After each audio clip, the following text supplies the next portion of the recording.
And they were very poor compared to the early settlers, the second wave, very poor, and had very little money on them when they arrived in the port of Jaffa. They knew nothing about how farming and agriculture, because as you know, Jews in Russia and Eastern Europe were not allowed to work on cultivation of land, and had nowhere to stay, and didn't know how to make a living for themselves in the new country called Palestine.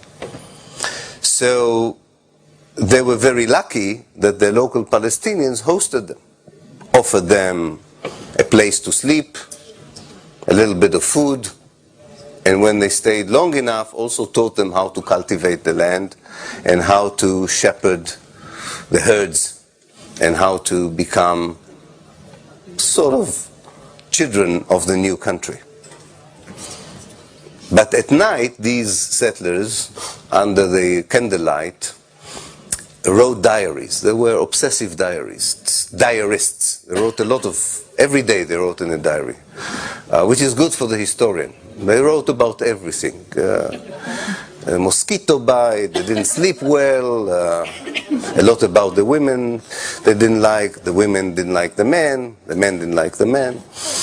But there is nothing that escaped the diary. And in those diaries, in those entries to the diaries, they write about their greatest disappointment to be in Palestine.